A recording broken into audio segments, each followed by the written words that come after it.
Araújo Pereira declara-se estagiário. Pedro Mexia sente-se arrependido e João Miguel Tavares confessa-se obcecado. Está reunido o Governo Sombra.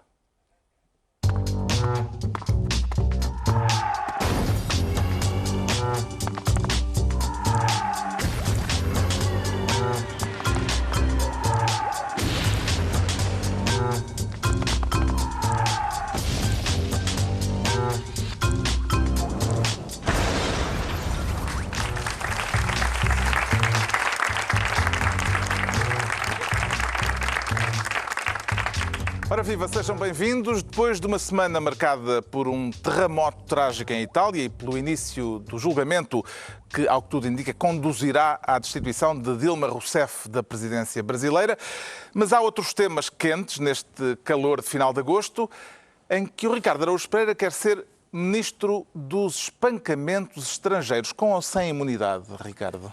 Vamos ver, não sei bem ainda, mas apetece-me esta pasta diplomática de espancamento por causa da... Quer falar das agressões Exato. de dois filhos do embaixador do Iraque a um rapaz de Ponte Soura. Exatamente. Um rapaz que ficou em estado grave. Exatamente, que ficou em estado grave. Portanto, foi mais do que uma rixa de jovens, no sentido em que um dos rapazes acabou em estado muito grave no hospital e, portanto, isso ultrapassa a mera rixa de jovens, e também o facto destes dois rapazes serem filhos do embaixador também traz uma coisa nova para esta conversa. Segundo eles, isso acontece todos os fins de semana em Portugal, não é? Sim, exatamente. Era isso que eu queria dizer. É um facto porque houve uma altura na entrevista dos rapazes em que um dos rapazes iraquianos disse, um dos gêmeos, que aliás são falsos, os gêmeos são falsos, mas ele disse, é uma receita perigosa quando temos adolescentes, álcool, mentalidade de grupo, etc. E depois ele diz, fomos vítimas das circunstâncias que facilmente acontecem em Portugal, é fácil os menores entrarem nos estabelecimentos, é fácil terem acesso a álcool, a regulação em coisas deste género é muito permissiva. Portanto, isto é obviamente uma receita para o desastre. E realmente preciso no bloco de esquerda. É preciso uma lata para chegar a outro país e dizer, ouçam, isto assim, tudo à larga, permite que um idiota como eu se embebede e desata a agredir barbaramente outra pessoa. O que é que vocês estão à espera? É preciso, Conduzindo veículos motorizados, exato, sem carta e sem idade para isso. Vocês têm isto demasiado à larga. É a mesma coisa que dizer, então, você assaltou 30 casas. As pessoas deixam a porta no trinco. Eu gostei muito disso. Gostei também, por outro lado, gostei da... A SIC chamou um psicólogo comportamental para comentar o caso. E o psicólogo comportamental disse assim... não é mau, porque às vezes há aqueles que são faciais, não é? São os teus favoritos. Não, os meus favoritos são os faciais. Microexpressões faciais, sim. Mas este é um psicólogo comportamental que ainda assim produziu declarações que me parecem interessantes. Ele disse, é um acontecimento traumático para o rapaz agredido, e depois acrescentou... Caso não tivessem notado. Exato. Depois, eles sabem como é induzido. As pessoas que estavam em casa sossegadas a pensar, se calhar até foi uma noite bem divertida para o rapaz que está nos cuidados intensivos. Mas o psicólogo desmentiu. E depois acrescentou, eu não quero dizer que é um atentado terrorista, mas é como se fosse.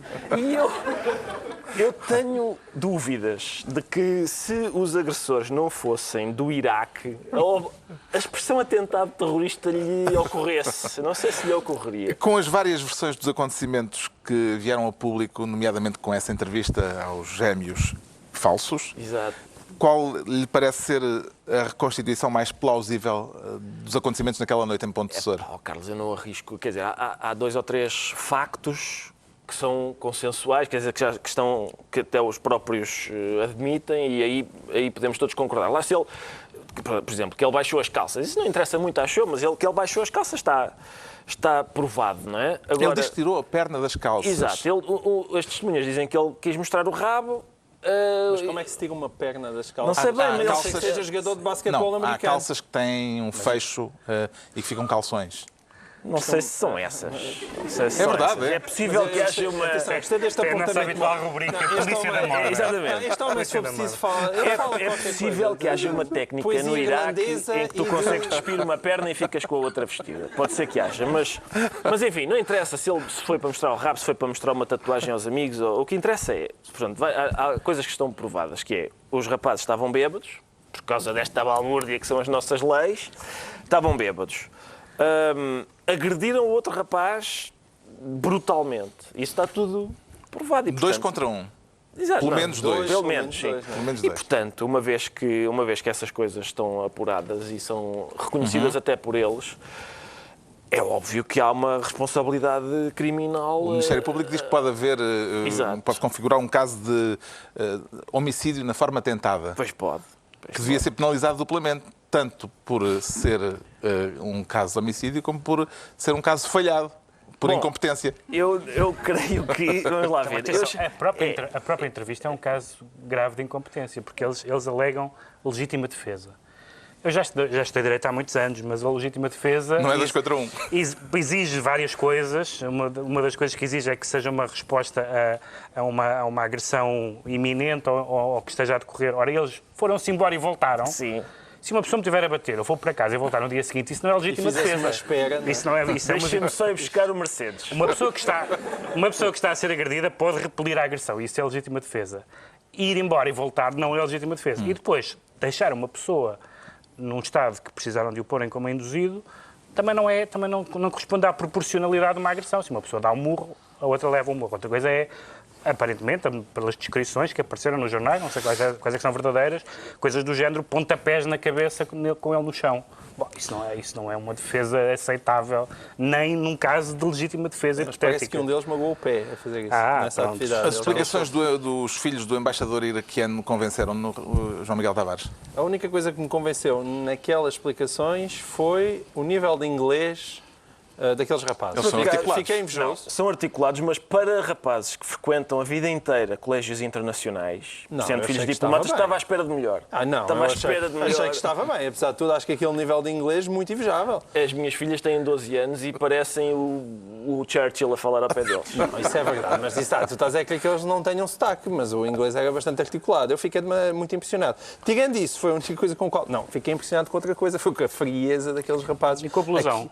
Com a blusão da... Aquele despe rapaz e viu vai 2 ou voltar 3 vestido. vezes o Top Gun. Não é nada. Então o rapaz anda mesmo a estudar. Eu sei que anda, mas Mas é quando tão estás má fora da ideia escola, usar o blusão naquela sim. entrevista. Pois, sim. Quando estás fora Eu da acho escola que não era precisas de usar o para blusão de fazer- cabedal. Tão má ideia. Sim, capaz, com a bandeirinha do Iraque, não é? É capaz. Não, eu te confesso que eu, nesse detalhe do blusão, ainda não meditei suficientemente. Houve quem questionasse a mas- legitimidade de ir ouvir os agressores quando o agredido ainda estava em estado grave no hospital. Levantou-se-lhe essa questão? Eu nem sequer percebi a questão. Qual é a questão? Mas como assim? Não é questão, Se for um homicídio, não se pode ouvir a pessoa porque a outra está morta? Não se pode falar com as pessoas porque uma delas está em tribunal. Em tribunal não. Em tribunal é que não está, não. Porque uma delas está no hospital, quer dizer, não consigo sequer compreender. Agora, deixa-me só mostrar porque é que isto não é um programa sério. É porque já estamos a... Porque é que este não é um programa Se sério. fosse preciso. Já sei se é preciso mostrar, mas é. Não, mas eu faço questão. Já estamos a falar disto há 10 minutos e ainda ninguém abordou minimamente o tema daquilo. A questão essencial. A questão essencial. Que é... Questão A essencial. Convenção de Viena. Mas essa É agora fica que tu para o vais nosso abordá-lo? Claro. É para mim? Não. É para Eu o também Pedro não tenho... Mexia. Bem, As questões importantes são para o Pedro Mexia. É para dizer alguma coisa inteligente. Sou eu? Não, é o Pedro Mexia. O Muito Ministério bem, dos muito Negócios bem. Estrangeiros Então, pediu pronto, sou torto. ao governo iraquiano Sou torto. que levante a imunidade diplomática dos 2 rapazes. Se isso não acontecer, que atitude é que lhe parece que deve ser tomada pelo governo português, Pedro Mexia? A única atitude que pode tomar, tendo em conta que não pode obrigar ao levantamento da imunidade, a única coisa que pode fazer é declarar o embaixador persona não grata e... Não, mas a questão não é essa, recambiá-lo. Soutor. Estou a dizer... Estás a fugir à pergunta. Não estou. Em termos de resposta, é isso. Em termos de resposta, é isso. Agora, houve um coro anti-convenção e anti-imunidade que é, se pensarmos 5 minutos, bastante disparatado. Porque se não houver imunidade, significa que pessoas, por exemplo, diplomatas ocidentais, em países onde não se pode beber álcool ou só se pode ter sexo com pessoas do género oposto ou coisa do género, uma pessoa que pratica as coisas que pratica na sua cultura, na sua vida, cai sob a alçada legal de ordenamentos jurídicos e regimes que não reconhecem e que são iníquos. Portanto, a imunidade é uma boa ideia. Agora, como todas as boas ideias, tem que se aguentar, às vezes, abusos. Aguentar no sentido de que... Não é aguentar no sentido de que não há nada a fazer. O Ministério dos Negócios Estrangeiros fez o que era expectável, foi esperar que houvesse uma investigação do que é que se passou. A investigação concluiu que se deve pedir o levantamento da imunidade, pediu. Agora cabe ao Iraque, cabe à Embaixada e ao Ministério dos Negócios Estrangeiros iraquiano decidir, mas o Ministério dos Negócios Estrangeiros português portou-se bem, não há nada a apontar. Houve uma reação indignada a este caso. Terá só a ver com o caso em si ou parece-lhe que pode ter à mistura um elemento racial a potencial? Sim, pode ter, repara, quer dizer, é assim, se o agressor fosse alemão, chamavam-lhe nazi.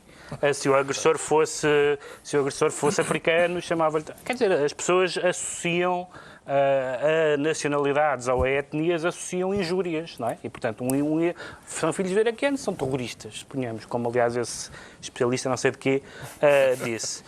Isso faz parte, é mais ou menos o tipo de coisas que se diz no trânsito, não é? Isso não tem grande dignidade, faz parte da vida aguentar com coisas dessas. Agora, de facto, o pior de tudo foram os acontecimentos em si. Mas a entrevista foi um desastre em termos de não de imunidade jurídica, mas de um certo sentimento de impunidade que aqueles dois rapazes revelaram. Entregamos ao Ricardo Araújo Pereira a pasta de Ministro dos Espancamentos Estrangeiros. Agora, o João Miguel Tavares pretende ser Ministro da Racionalização Profunda. Isso pressupõe que até agora prevaleceu a irracionalidade, João Miguel Tavares? Prevaleceu, mas não em mim. Isso não. Não em mim, mas na banca. Essa expressão, racionalização profunda, foi usada esta semana pela Comissão Europeia a propósito do plano de recapitalização da Caixa Geral de Depósitos e do acordo que esperava que agora viesse aí uma racionalização profunda e a Caixa, a longo prazo, começasse a dar lucros. É o que nós esperamos para todo o sistema bancário, que é essa racionalização profunda. Mas, enfim, como agosto está no fim e acho que é a altura de trazer boas notícias, eu hoje vim para aqui só para dizer bem do Governo. Sim. Porque o acordo é uma vitória do Governo? Eu acho que o acordo é uma vitória do Governo. Há questões muito curiosas. Há casos como este, como o da Caixa, em que é pessimamente gerido em termos mediáticos, com algumas asneiras visíveis da parte do Governo, como seja não conhecer as leis do país e sim, mas pequenos detalhes como não conhecer as leis do país, mas... E dispor-se a alterá-las à medida das pessoas que alterá-las à medida. Mas é engraçado que no princípio disso tudo está uma boa ideia, mesmo quando as pessoas falam, dizem, para que é que são aqueles administradores todos? Aqueles administradores todos não é apenas um alinhamento de tipos para quem receber um tacho, não era essa a intenção.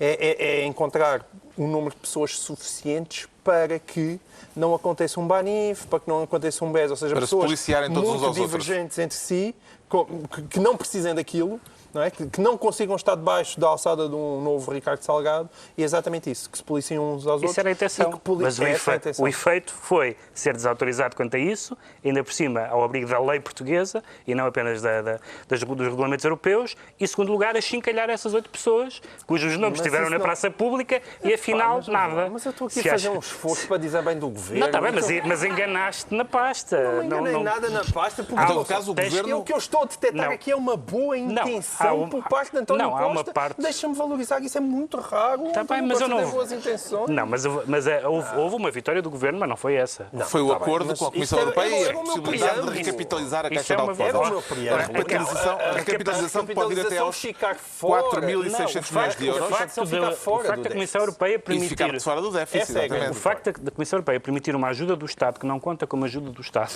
isso é uma vitória colossal, atenção. Isso é uma grande vitória. Isso é. E, portanto... Eu não percebo bem.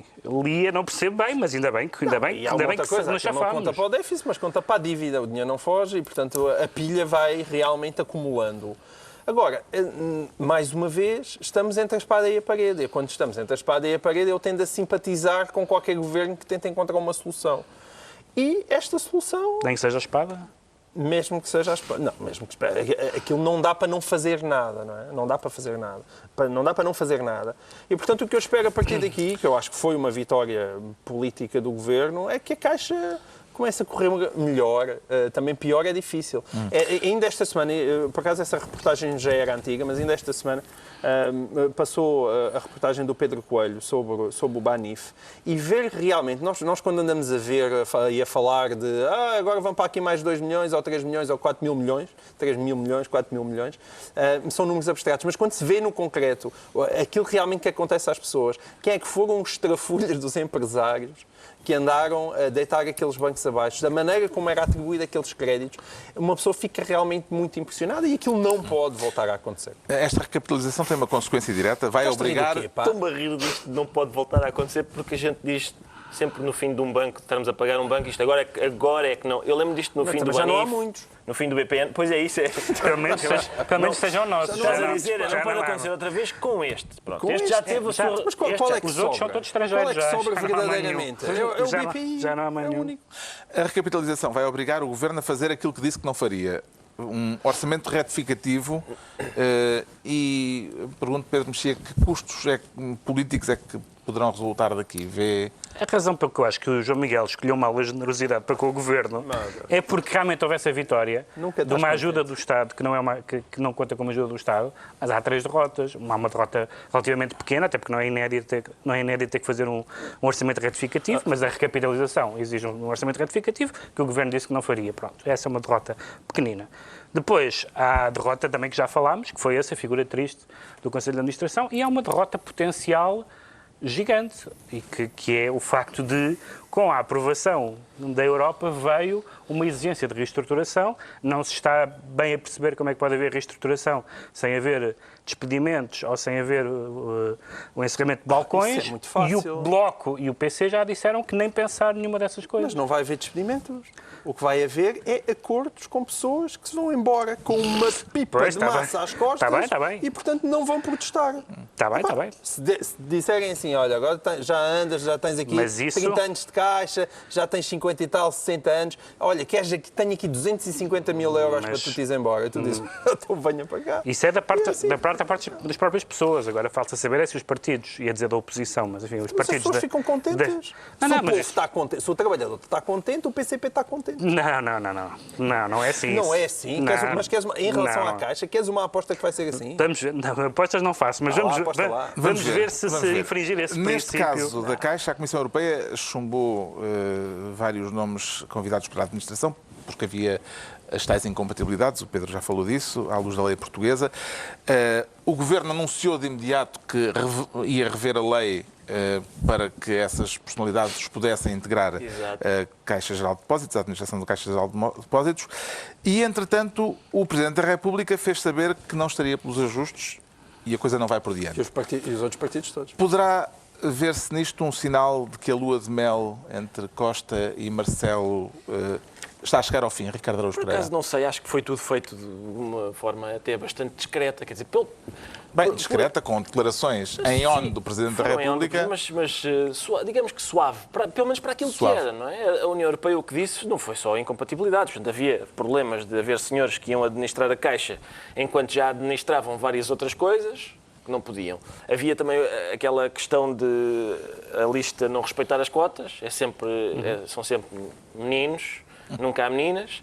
E ainda Quer dizer, havia uma menina, a menina embirraram logo com ela. Embirraram só porque também ela- com a menina. Só porque ele também mandava no restaurante da Fundação Champalimau. Exatamente, também estava a administrar outras coisas. Estava E a depois, administrar o Darwin. e ainda havia uma questão que era, a Comissão Europeia disse, não, há aqui 2 ou 3 nomes que têm de estudar. Tens de estudar. Não sabem o suficiente para administrar um banco, têm de tirar um cursozinho. O que significa que têm estado tão desatentos à realidade Exatamente. portuguesa. E só faltou acrescentar, tem de ter um curso a sério, não é? De uns que Certo. vocês às vezes tiram. E eu acho que esta... Quer dizer, a banalidade com que a gente diz, olha, mais 5 mil milhões de euros para a Caixa. A facilidade com que isto é assim, eu acho isto, por um lado, é ótimo, porque o povo português não precisa de uma agenda. Não precisa de ter, quando as pessoas estão a conversar e dizem, olha lá, quando é que eu comprei o Opel Corsa? Foi em 2013? Não, em 2013 estávamos a pagar o Banif. Não, por acaso era o BPN. Então foi em 2015? Não, em 2015 estavas a pagar o Banif, aí sim. Aí sim, tu compraste foi em 2014. Quando estávamos a pagar o novo banco? Não, não foi. Pois não, tens razão. É assim, não é preciso, não precisa de agenda. Não é preciso de agenda, basta organizar-nos por qual é o banco que a gente vai pagar este ano. E, enfim, acaba por ser... Mas isto é o do Estado. Pagas com mais amor ou não? Pagas com mais amor à Caixa Geral de Depósitos do que ao Banco do Espírito Santo? Sempre com a mesma perplexidade que vem de uma coisa que eu estou farto de dizer, que é, eu não percebo, é preciso ter muita categoria para deitar abaixo um negócio como um banco. Um banco compra dinheiro barato e vende dinheiro falso. É um produto que toda a gente gosta. Tu não chegas lá e dizes, esta nota é de anteontem. Não há. Naquilo não apodrece. Aquilo é infalível. Mas é muito fácil, não é? E eles conseguem falir aquilo. E, portanto, depois a semântica daquilo. Não, é uma recapitalização, que é uma coisa que não é para pelintras. Se eu deitar com uma mercearia abaixo e disser, olha, pena, recapitaliza-se, faz favor. Não, mas pá, tu és um pelintra, isso não é... Não, deitaste com isso abaixo. Agora, num banco, não. Recapitalizamos, então. Sim. O João Miguel Tavares fica Ministro da Racionalização Profunda e à altura do Pedro Mexia se tornar Ministro do strip republicano. Foi o busto da República que o sugestionou, Pedro Mexia? Não, antes fosse, porque esse deixa-no estar, com os seios devidamente nus. Quero falar da polémica do Burkini. Sim, vamos lá ver. Não é preciso fazer nenhuma espécie de introito teórico ou político. Há uma pessoa que está na praia e aparece um polícia que lhe diz que ela não deve estar vestida assim. A minha opinião sobre o caso é esta. Não é preciso explicar o que é o Burkini, o que é a França, o que é a laicidade. Um polícia que diz a uma pessoa... Foram 3 polícias, por acaso. Bom, e armados e tudo mais. Polícias a dizer, você não pode estar assim na praia e obrigando a tirar a roupa que tinha. É absurdo. Sobretudo... Sabes que a minha mãe, quando eu andava na escola primária, a minha mãe, isso, acho eu até à faculdade, se calhar até durante a faculdade, a minha mãe deixava-me a roupinha que eu ia vestir no dia seguinte aos pés da cama. E eu acho que o Hollande devia fazer isso agora às senhoras. E vai lá à noite, toque. Olha, só para deixar aqui, amanhã é uma t-shirt e vai levar estes shorts. Tá? Boa noite. Não lhe dês ideias, porque ele é bastante dado. Mas... Sim, bater à noite. Depois quarto de senhoras. Já se meteu em sarilhos por causa disso. Já se meteu em sarilhos por causa disso. Não vai há de um problema. entregador de pizzas, não é? Exatamente. E ele ao menos é convidado, não é? Como o Strauss-Kahn. É isso mesmo, e vai de entregador de pizza. Ele nem até convidado era. Ele já tem a Vespa. Mas não havia um problema e criou-se um problema. Ou seja, uma pessoa estar vestida na praia de uma forma particularmente... eu ia dizer exótica, mas há várias fotografias esta semana em jornais e em sites franceses de várias mulheres, várias que nunca são muitas, é uma coisa esporádica, de várias mulheres com essa peça que se chama agora Burkini, e toda a gente a fazer a sua vida, ninguém a olhar, portanto, nem sequer ser um caso de escândalo, de criar mau ambiente, das pessoas se afastarem. Há várias fotografias muito impressionantes de pessoas vestidas assim e ninguém liga. E, portanto, criou-se um problema porque se dá a ideia absolutamente de perseguição religiosa, que é tudo que não se pode fazer. Entretanto, o Conselho de Estado... Desculpa só dizer isto. Força. Alguém argumentou que as pessoas, mesmo na praia, têm que ter um vestuário isento. Que não sei bem o que é que quer dizer. Pode ser com uma t-shirt do Inter de Milão. Pode levar o Che Guevara. Não sei o que é que quer dizer um vestuário isento. É uma linguagem de Estado totalitário. É uma linguagem de Estado totalitário. O Conselho de Estado francês, entretanto, declarou ilegal a decisão em relação a um município onde houve uma queixa perante este caso. Os outros 30 municípios onde a lei está em vigor continuam a tê-la em vigor, porque só quando houver queixas e houver novas decisões do Conselho de Estado é que haverá efeitos jurídicos. Quem é que sai vencedor desta decisão do Conselho de Estado francês? Não há ninguém, porque na verdade isto na verdade não se pode falar em vencedores. É vencidos do ponto de vista político, os partidos estão praticamente todos divididos. Praticamente todos os partidos franceses, começando pelo Partido Socialista, em que os próprios ministros não se entendem sobre essa matéria. E de facto, isto há alguns anos na França, esta questão. Quando esta questão começou, falava-se... Começou nas escolas? de outro tipo de vestuário e de outro tipo de espaço. Falava-se de não frequentar a escola pública, com o véu islâmico, porque se dizia que a escola, sim, é um espaço de neutralidade, etc. E, portanto, isso poderia... É discutível, mas é uma questão que faz sentido. E a outra coisa que faz todo o sentido é peças de vestuário que tapem completamente o rosto e que sejam um problema de segurança. Ninguém vai argumentar que aquilo é um problema de segurança. Numa praia... uma senhora, algumas daquelas coisas, não sei se podem qualificar, são leggings, lenços e uma túnica, era o que a senhora tinha. Enfim, não é assim.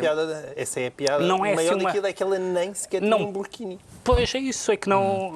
Depois criou-se de facto um problema que não existia, que pode parecer ter alguma relação com a questão do véu, mas não tem nenhuma. O burkini é só uma peça de vestuário ou tornou-se, entretanto, também um símbolo político, Ricardo Araújo Pereira? O burkini é várias coisas e eu odeio-as a todas. Odeio todas. Eu odeio o burkini de todas as maneiras possíveis. Odeio esteticamente, odeio simbolicamente, o que aquilo significa para as mulheres, odeio tudo. A questão é que eu resisto, é uma coisa que está fora de moda, mas eu resisto à tentação de proibir tudo aquilo que eu odeio.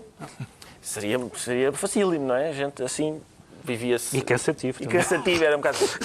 Mas faz-me confusão isto de a mulher, neste momento, aquelas mulheres, são uma espécie de bola de ping-pong que ouvem em casa, veste-te, que é para proteger a tua dignidade, é para o teu bem. E depois chegam à praia e dizem-lhes, dispa-se, que é para proteger a sua dignidade, é para o seu bem. Era giro elas poderem ter um voto na matéria, mas enfim, isso talvez... talvez fosse pedido demais. Talvez fosse pedido demais. Agora, eu lembro-me uma vez, houve uma revista masculina em Portugal que já não tinha dinheiro e, segundo mesmo que tivesse, quereria poupá-lo. E o que fazia era convidar figuras públicas e convidá-los para se despir e não pagava. E dizia, o diretor da revista apareceu, deu uma entrevista e disse: não pagamos porque a mulher não tem preço.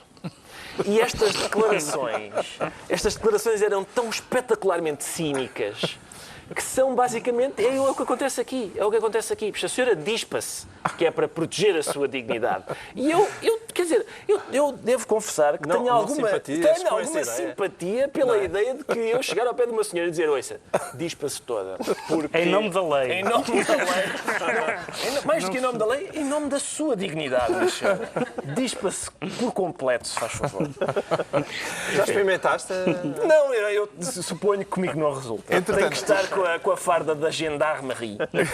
Em contraponto a esta situação, na Escócia, as mulheres polícias têm a autorização, a partir desta semana, de adicionar ao uniforme policial o hijab, o lenço com que as mulheres muçulmanas cobrem a cabeça e o pescoço. O Canadá também aprovou, entretanto, uma medida semelhante, que acho que ainda não está em vigor, mas vai estar em breve. Na Polícia Metropolitana de Londres já existe há algum tempo.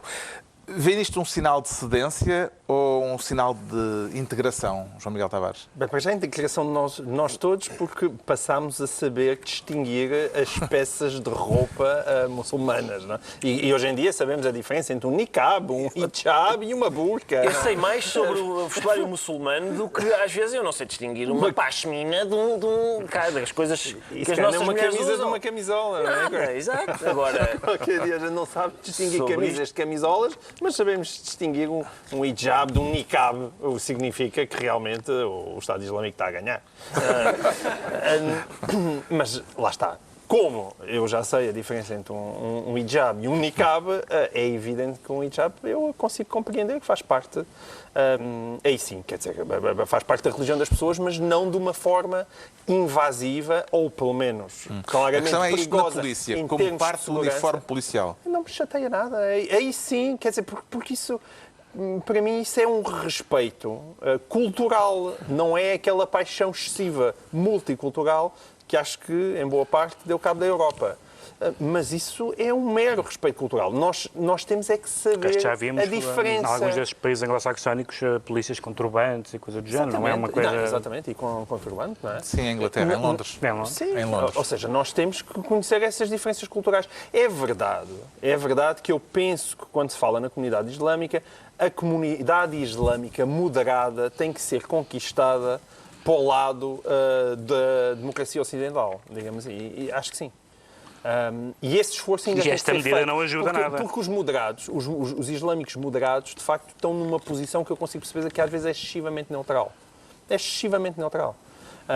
E agora, esta medida não ajuda nada. O argumento de assim ainda vamos aumentar o radicalismo. Eu sou pouco sensível. A questão do Burkini. Isso eu sou pouco sensível porque, quer dizer, estou-me na extinta. Não, isso O é que argumento não para é mim isso. Em relação não é às esse. pessoas que vivem no Ocidente, aos islâmicos que vivem no Ocidente, não estou a falar dos terroristas, nem do Estado Islâmico. Estou a falar, não me importa que eles o não Estado gostem. Islâmico fique mais irritado. Não Eles é. irritam-se com pouco, Agora, não é? criar nas comunidades islâmicas que vivem no Ocidente a sensação de perseguição policial por causa do que vestem Como é evidente? na praia. É indefensável aquilo. O Pedro Mexia fica assim ministro do strip republicano. Estão entregues as pastas ministeriais por esta semana. Agora vamos analisar porque é que o Ricardo Araújo Pereira se declara estagiário. E cheio de vontade de aprender, Ricardo Araújo Pereira? Eu não tenho muita vontade de aprender porque eu tenho sérias dúvidas relativamente àquilo que os estagiários Vai aprendem. ter de aprender, antes de mais, a distinguir entre patrões honestos e desonestos. Exato. Porque há uma questão que foi o Jornal de Notícias que divulgou que eu gosto de falar sobre gente desgraçada e fico sempre surpreendido com a maneira como algumas pessoas conseguem arranjar maneira de esmifrar desgraçados. Porque uma carraça que ferro o dente num cão gordo é uma coisa, não é? Agora, a carraça que anda atrás do cão mais escancelado, é o fim da linha, não é? É o fim da linha. E o Jornal de Notícias disse então que há estagiários, hoje, em, por exemplo, ateliês de arquitetura, etc., que são obrigados, não só... Escritórios de advogados. Escritórios de advogados, etc., E que tem um estágio do IFP, não é? que são obrigados, sim, lá está, portanto, há um organismo do Estado que patrocina, digamos assim, o estágio e paga uma parte e a entidade empregadora paga a outra parte. Não satisfeitos com isso, a entidade empregadora obriga os estagiários a devolverem a parte que lhes pagaram, sendo que quando pagam, declaram nos impostos e aquilo conta como despesas de pessoal e tal, e quando recebem é por baixo da mesa. E além disso, ainda obrigam os estagiários a pagar a taxa social única, que cabe às empresas pagar. E isso é curioso porque, uma vez que os estagiários estão a pagar a taxa social única, isso significa, acho eu, que eles são empresários. Uma vez que aquilo é o que cabe à empresa, eles são empresários. E uma vez que pagam ao patrão, o patrão é o seu funcionário. Portanto, estes estagiários têm um péssimo negócio. Têm um negócio que não só é ilegal, como é péssimo, é uma péssima ideia. Tem uma empresa que fatura pouco ou nada e ainda por cima burla a lei, é o que estes estagiários estão a fazer. Bandidos. Até agora apareceram apenas meia dúzia de queixas, muito poucas, para aquilo que é a dimensão do problema, tal como foi apresentado na reportagem do Jornal de Notícias a partir de uma denúncia do Conselho Nacional da Juventude. O que é que o Estado pode fazer em casos como este, se não houver denúncias concretas, Pedro Mexia? Bem, se não houver denúncias, pelo visto já há denúncias, Já não há é? algumas, sim. Se não E houver aumentaram depois da notícia. se não E houver- aumentaram bastante depois da notícia. Pois a Eu- notícia teve essa vantagem de Teve fazer as esse pessoas... Há duas coisas quando aparecerem. existem ilegalidades ou fraudes desta natureza que nós podemos sempre reagir. Uma é normal, é que não há fiscalização, etc. Mas aqui há um dado que pode ser um bocadinho mais assustador, que é, vimos vários bastonários de várias ordens, incluindo os advogados, dizer que não tinham conhecimento de denúncias. E, portanto, dando como boa essa informação de que não tinha havido denúncias, é o estado simplesmente de terror em que estão essas pessoas que nem se sentem capacitadas para fazer queixa na situação em que estão envolvidas. E, portanto, isso ainda é mais assustador. Eu acho que isso para mim, é mais assustador do que seria simplesmente alguém que está a fazer qualquer coisa ilegal, seja do ponto de vista fiscal, seja de outro ponto de vista, e que não foi suficientemente investigado, passou pelas malhas, essas coisas que acontecem, e acontecem sempre. Não? Então, a gente se lembra como foi com os fundos europeus, quando eles começaram a vir, quando entramos na União Europeia. Mas Quando começaram a aparecer os Mercedes. Exatamente. Agora, os São em grande estagiários que resolvem aguentar a exploração em silêncio. Exato, o Ricardo, porque aliás, sabem- acabava o artigo dele na Visão de uma forma muito bolchevique, mas num sentido que eu... Não, mas eu digo isto como elogio, que é ele dizia qualquer coisa como... Como se houvesse outra maneira de falar de bolchevismo. Não, há várias.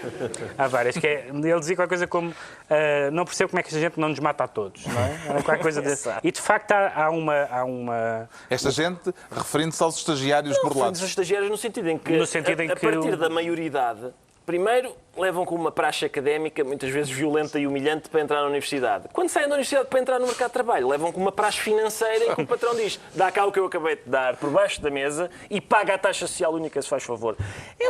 Eu começo a falar sobre isto e estou a ouvir em fundo na minha cabeça: de pé, ó vítimas. Estou a ouvir, é logo. É automático, é automático. E bem, neste caso, e bem.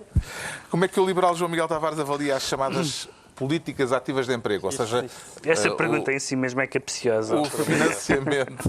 Deixa lá Porquê? o Por moderador chamar não- liberal Epá, ao João Miguel deixa- Tavares, deixa lá que passa metade do tempo a dizer que é liberal? Eu gosto muito de ser liberal, mas neste caso isto não tem nada a ver com liberal, nem com comunista, nem com direita, nem Não, com não estava esquerda. a perguntar. Tá bem, mas primeiro deixa-me sobre- indignar-me com o caso. Depois já lá vamos às políticas de Estás a emprego. indignar-te com a minha pergunta. Não, mas primeiro quero-me indignar com isto, porque isto não tem defesa possível. Quer dizer, acho uma pouca vergonha e acho que nesta... É porque aquilo, vamos ver, aquilo já é uma ajuda do Estado às empresas. Sim. E ainda por cima é uma ajuda paga por nós, com o nosso guito. É que somos nós que estamos a pagar aquilo. Pá, e acho que é nesta altura, é para isto que servem aos estivadores.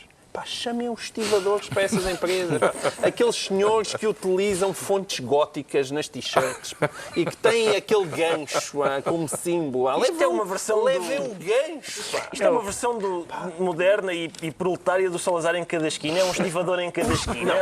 Não um estivador em cada esquina, mas um estivador nestas empresas, porque isto não E tem... os miúdos saíam e iam-se queixar ao isto estivador. devia ser Isto era bem visto, pá. criminalizado. Isto devia ser criminalizado. As pessoas que fazem isto, os Não, mas empresários é que fazem crime. isto, deviam ser presos, verdadeiramente. Deviam ser presos. Acho que isto não dá prisão. É Mas fraude deviam ser fiscal. presos. Portanto, Eu acho que isto não dá fraude- prisão. fraude- Sim, pelo lado da fraude fiscal. Sim, Mas é crime. A fraude fiscal, a história dos 26,5. Atenção que isto é capaz de ser uma boa ideia. Um estivador em cada empresa e o miúdo vai a sair e diz: ó Martins, o patrão obrigou-me outra vez a pagar a TSU. Espera aí que eu já venho. Eu acho que sim. Pronto, está esclarecido porque é que o Ricardo Araújo Pereira se declara estagiário. Quanto ao Pedro Mexia, confessa-se arrependido. Tocou por palavras, atos ou omissões, Pedro Mexia? Eu peco muito pouco por palavras e atos, mas por omissões sou um Calígula. Mas O que é que motiva esse arrependimento? tem a ver com... Sério? Tem a ver com... Isso é bastante bom, pá. É bastante bom. Tem a ver com as declarações de Catarina Martins, quando lhe perguntam se ela se arrepende da geringonça. Foi a pergunta, acho que a pergunta continha mesmo a expressão geringonça. Sim. E ela responde todos os dias, não é? Todos os dias. Todos os dias me arrependo. Todos os dias me arrependo. Bom, independentemente agora da polémica que houve, se o título correspondia ao que ela disse, etc. Incompreensível, Bom, diga-se por passagem. independentemente dessa polémica, provavelmente também vamos falar disso, mas o que ela disse parece-me absolutamente normal. Só não é normal no sentido de que só não é normal no sentido que é o que ela pensa. E, portanto, não é normal que ela o diga, porque é pouco político da parte dela. Vê a frase como um aviso a António Costa? Quer dizer, por um lado é mesmo, pode ser um aviso, pode ser mostrar distâncias porque vem um orçamento de Estado, pode ser muitas coisas, mas há uma coisa que é evidente, que é o Bloco de Esquerda, o PS e o Partido Comunista não pensam as mesmas coisas. Por isso é que são três partidos diferentes e não um. E, portanto, terem que estar no mesmo barco e fazer compromissos, cedências, etc., custa muito, como custa sempre em partidos. Quer dizer, custava imenso ao CDS estar numa coligação com o PSD ou o PSD estar numa coligação com o CDS, que são partidos que não se distinguem ideologicamente de uma forma assim colossal. A distância entre o Partido Socialista e o Partido Comunista é colossal, aliás, como se viu na história portuguesa recente. E, portanto, custa, tem que custar, ainda bem que custa. Eu fico contente quando a Catarina Martins ou o Jerónimo de Sousa disseram isto não custa nada, isto parece que é o nosso partido. Aí eu fico um bocadinho alarmado.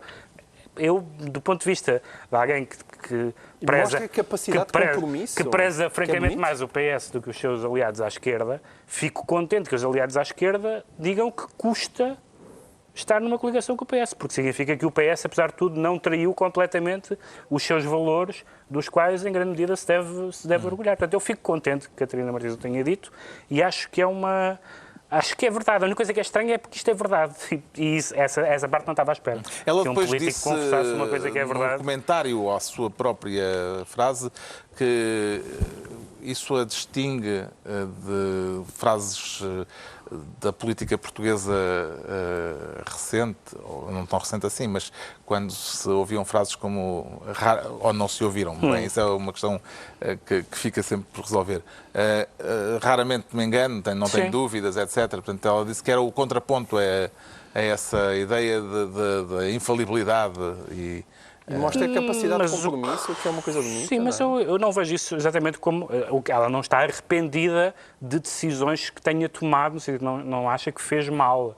Ela o diz, é uma coisa que eu acho natural que alguém diga numa coligação, sobretudo numa coligação com um partido que é ideologicamente muito diferente, que é isto custa, porque estes senhores têm uma visão da economia, da Europa, que não é a nossa. E, portanto, para estarmos no mesmo barco com eles... Isto é difícil. O que ela disse é absolutamente verdade e não há como discutir. Se alguma vez, como disse, se alguma vez isto não fosse verdade, então mais valia fundirem-se. seria estranho. Porque não fazia sentido. O título da entrevista gerou controvérsia, com muita gente a dizer que era abusivo. Viu razão para a polémica, João Miguel Tavares? Isso ainda é mais parvo do que aquelas pessoas que acham que os iraquianos não podiam ser entrevistados porque o outro estava no hospital. É absurdo, não consigo sequer entender. Eu estive a ver a sequência das perguntas. A primeira pergunta é, tendo em conta as polémicas da Galp, não há nenhum momento em que se arrependesse da geringonça? E ela diz, todos os dias me arrependo. E houve quem criticasse o facto de aparecer a palavra geringonça no título e ela não ter enunciado explicitamente a palavra geringonça. Estamos a brincar. A jornalista pergunta, e o que é que quer dizer com isso? Todos os dias somos confrontados com as nossas limitações. E depois, quer explicar melhor? Todos os dias sou confrontada com os limites da geringonça. Tem medo de não conseguir ir mais além? Todos os dias tenho medo de não conseguir. Todos os dias se arrepende, tem medo e luta contra as limitações? Sim. E olha, já agora está aqui uma folha de 25 linhas. Pode escrever por aqui, por favor, que se arrepende todos os dias. A única coisa que eu aqui disse que não estava na entrevista foi a parte da folha de 25 linhas. Porque todas as outras estavam. Espantadíssima por aquela afirmação, a jornalista foi de um cuidado a tentar que ela dissesse aquilo. A Catarina Martins quis dizer aquilo. E a controvérsia é não tem mal nenhum ter dito aquilo. Só fica bem, já estou farto. Hoje neste programa está a defender a esquerda. A controvérsia é sintoma de quê? Sintoma do quê? Não, eu acho que é sintoma de ser a gosto e é preciso dizer coisas. O noticiário político está um bocado parado, não há qualquer razão disso. Esta declaração, como ela só lhe fica bem, é uma coisa normalíssima, não ofende ninguém. Não havia nada para fazer, basicamente. De que é que se arrepende, Ricardo Araújo Pereira? Carlos, eu arrependo-me de quase tudo. Venha. Vamos lá ver, até porque aquilo que pôs à consideração do Pedro, palavras, atos e omissões, está incompleto. As irmãs vicentinas que me educaram fizeram questão de me dizer imediatamente que eram palavras, atos, omissões e pensamentos. E o pensamento também. Pois, claro. Que é para lixar toda a gente. Eu disse, definitivamente. irmã, mas de uma coisa, pensamentos também conta. Ela conta, filha, então está tudo lixado porque não há hipótese. Eu já estava a ouvir as chamas do inferno a crepitarem à minha espera. Por isso, E politicamente, arrepende-se de alguma coisa? Ter votado em alguém, por exemplo? não me arrependo porque, quer dizer, eu não voto. As pessoas normalmente levam o seu voto a sério de uma maneira que não é a minha. Quer dizer, que não encontro ninguém com o qual me identifico totalmente. Eu também não, mas como que tens no prato? Pá? A sério, vota no menos mal, vota no voto. E, portanto, com este desportivismo, o arrependimento desse ponto de vista é menor, mas eu até acho, atenção, de um certo ponto de vista, que um elemento da chamada geringonça venha para um jornal dizer que todos os dias se arrepende de fazer parte da geringonça, revela que a geringonça está sólida. Se a geringonça não fosse sólida, não se podia dizer este tipo de coisa. É verdade. E mostra uma capacidade de compromisso da parte do Bloco de Esquerda, coisa que nunca tinham mostrado. Essa é a parte boa. Lá está. Pronto. Já sabemos porque é que o Pedro Mexia se sente arrependido. Vamos agora tentar perceber porque é que o João Miguel Tavares se declara obcecado. Isso cura-se, João Miguel Tavares? Depende das obsessões. De que obsessão é que nos quer falar? Não é minha mais uma vez, lá está. É do PS. E é com o déficit. Mais uma vez trazemos aqui boas notícias. Quero saudar a notícia Hã? de que o déficit público baixou no último ano mais de 500 milhões de euros. Exatamente. Hã? Bons números. À custa da subida dos impostos dos O combustíveis. desemprego também baixou. O desemprego também baixou. O desemprego baixar, então, é absolutamente extraordinário, porque com este nível de crescimento é milagre dos céus, e às tantas António Costa, não sei, consegue coisas nunca vistas. É evidente que vamos ter que esperar pelo final do ano, mas são bons números agora para julho. Mas a graça de tudo isto é muito engraçado, lá está, mais uma ironia da política portuguesa, ver o Partido Socialista agarrado com unhas e dentes à questão do déficit. Porque não tem mais nada, o crescimento vai ser uma desgraça, a dívida já está descontrolada, disparou, vai disparar mais com a história da Caixa Geral de Depósitos. E é muito engraçado o famoso partido do não há vida para além do déficit, frase que Jorge Sampaio também desmente, que ele disse Nunca que disse. não há vida nunca para disse. além do orçamento. Exato.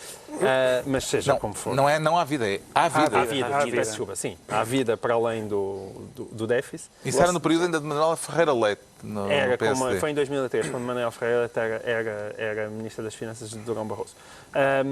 Mas é muito engraçado ver que, de facto, agora é o não há vida para além do déficit. O déficit é a opção do PS. E é muito giro ver isso porque isso era o Vítor Gaspar. Isso era o Pedro Passos Coelho. Era a Maria Luísa Albuquerque. Não é? Esse é que eram as pessoas obcecadas com os números de Bruxelas. E o que nós precisávamos era de crescimento. Isto deu tudo a volta. E é muito divertido. Mas ver com isso. eles o desemprego subiu em flecha e agora está a baixar. O desemprego e o crescimento. O crescimento, não. Não Ah, está. pois. Não. Quer Exato. dizer, O está a crescimento, subir, não. está a subir. Essa coisinha. Está a subir. Não, está a descer em relação aos períodos homólogos, não é? Subiu um bocadinho. Pois, e desceu em relação aos períodos homólogos, está a descer em relação ao ano passado. Está a Não éramos propriamente a Noruega, não é? Pois, mas nós não éramos a Noruega com o Passos, mas ainda estamos pior com o António Costa, porque o crescimento não está a acompanhar o crescimento do ano passado. E, de repente, é opção pelo déficit. E então isto anda tudo. O que é que lhe parece- Isto anda tudo trocado. O que é que lhe parece Anda tudo prevalecer trocado. neste momento na economia, Pedro Mexia? As boas notícias ou as nuvens negras? Eu conto muito com nuvens negras que anunciam bom tempo. Porque acho que é o. Acho que, não, Este foi um haiku? Não foi um haiku. Porque eu acho que o governo se especializa nisto. É assim: há um problema na Caixa. Vamos resolver isto com uma ajuda pública que não conta como ajuda pública. Bom, está bem, assim, façam mais destas. Se fizerem mais destas, do género, vou gastar dinheiro, mas sem o despender, coisas desse género, é possível que este governo fique para a história da economia, porque, não sei, portanto, as nuvens são negras. Agora, se vai estar bom tempo, não sei. O meteorologista Pedro Mexia não sabe como é que vai ser.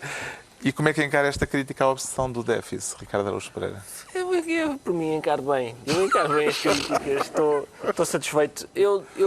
Vamos lá ver. Então, eu percebo esta... Vamos lá ver. Isto que o Pedro disse... É que está aqui na base disto, está uma grande trafolhice. Espera, isto que o Pedro disse, esta habilidade de... Epá, ok, sim, isto... Mas não conta para o déficit. Mas conta para a dívida. Conta para a dívida, sim, mas estás a perceber? Mas essas habilidades 130, políticas... 140 é igual. Essas habilidades políticas, eu acho que têm a ver com uma certa sensibilidade, que, mesmo que seja uma trafolhicezinha, tem a ver com uma certa sensibilidade que o Passos não tinha. E o Passos era, não interessa, preciso aqui. Estás fã da real Vira aí política. uns Portanto, isto funcionários continua tudo a públicos ao mesma porcaria, contrário. mas este passa melhor, não é? Este passa melhor. E agora, então, é claro que eles estão obcecados pelo está. déficit. Sempre que estiverem, onde houver números a correr bem, é por esses que eles estão Claro, obcecados. tem que Eu ser. lembro-me que eu andei anos obcecado pelo futsal. Muito bem, à altura dos decretos, Interessado em futsal. o João Miguel Tavares decreta uma enorme desilusão. Uma enorme desilusão. Porquê? Porque isto, lá está, isto anda tudo muito divertido. A Sarah Palin veio acusar Donald Trump de excesso de moderação. Atenção, Donald Trump foi acusado de taxas excessivamente moderadas porque Donald Trump disse, epá, se calhar aquela ideia de deportarmos 11 milhões de pessoas ilegais, incluindo crianças que já nasceram nos Estados Unidos, 11 milhões é capaz de ser um bocado complicado. E ele disse, não, vamos só deportar os maus. Nem há tantos comboios assim para o México, não é? Nem há tantos comboios assim para o México. Ele disse, vamos só deportar os maus. E a Sarah Palin disse, mas que é isto? A alienar a base de apoio? Não. Os 11 milhões de deportados é para levar a sério. Pá, e este é o estado em que se encontra o Partido Republicano. Trump já é demasiado moderado para ele. O Ricardo Araújo Pereira decreta Chicago. Decreto de Chicago porque a Universidade de Chicago deu uma carta de boas-vindas aos alunos deste ano, que diz o seguinte: o nosso compromisso com a liberdade académica significa que não apoiamos os chamados trigger warnings, não cancelamos convites a oradores convidados por falar em temas controversos e não apoiamos a criação de espaços seguros intelectuais onde as pessoas podem proteger-se de ideias que são diferentes das suas. Já Barack Obama tinha dito também a mesma coisa no commencement address, ou lá o que é, e são coisas sensatas e é para mim inquietante ver quando largos setores da esquerda não conseguem enxergar o que é evidente. O Pedro Mexia, para terminar, decreta levantai hoje de novo. Levantai. Está a candidatar-se a porta-estandarte, Pedro Mexia?